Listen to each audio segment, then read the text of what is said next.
Good morning everyone. तर तुम्हा सर्वांचं स्वागत आहे परत एकदा आमच्या ज्ञानप्रबोधिनी या चॅनलमध्ये.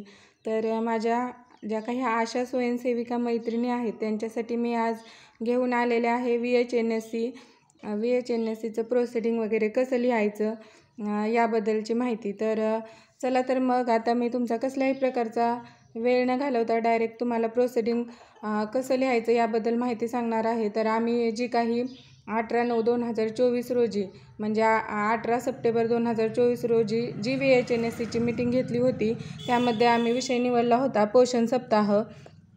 तर याचं प्रोसिडिंग मी अशा प्रकारे लिहिलेलं आहे. वरील विषयास अनुसरून ग्रामपंचायत कार्यालय वीट या ठिकाणी बैठक भरवण्यात आली व प्रसंगी उपस्थित ANM, CHO, आशा, अंगणवाडी सेविका, मुख्य सेविका यांनी उपस्थित गरोदर स्तंधा व 18 ते 49 वयोगटातील महिला त्याचप्रमाणे किशोरी मुलींना पोषण सप्ताहाचे महत्त्व तसेच विविध प्रकारच्या बनवून आणलेल्या पदार्थांची रेसिपी तसेच त्यामध्ये असणारे पोषक घटक व त्यांची शरीरास असणारी उपयुक्तता याविषयी माहिती दिली व CHO मॅडम यांनी पोषक आहाराचे महत्त्व समजून सांगितले.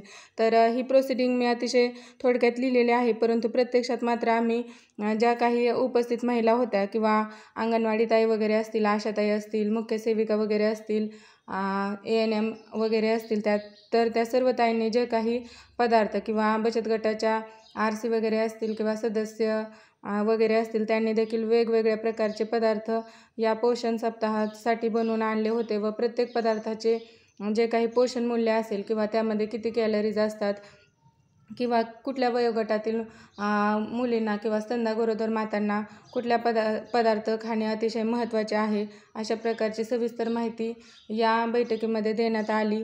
त्याचप्रमाणे पोषक आहार वगैरे कशा प्रकारे घ्यायचा किंवा चौरस आहार म्हणजे काय आणि आहारात कुठल्या पदार्थांचा समावेश महिलांनी केला पाहिजे, त्यामुळे त्यांना रक्तक्षय वगैरे किंवा गरोदरपणात किंवा स्तनदा मातेंना दूध वगैरे येण्यासाठी उपयोगी पडेल असे वेगवेगळे पदार्थांचे महत्त्व CHO मॅडम यांनी देखील व्यवस्थितरित्या समजून सांगितले.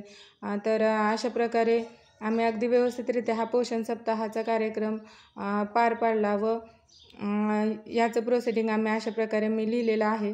तर त्यानंतर आपण उपस्थित महिलांची नावे आणि स्वाक्षरी लिहून घेणार आहोत. तर अशा प्रकारे जर तुम्हाला ही VHNSCची मीटिंग आवडली किंवा VHNSCची जी काही प्रोसिडिंग लिहिलेली आहे किंवा दिलेली माहिती आहे त्या आधारे देखील तुमच्या भागात कशा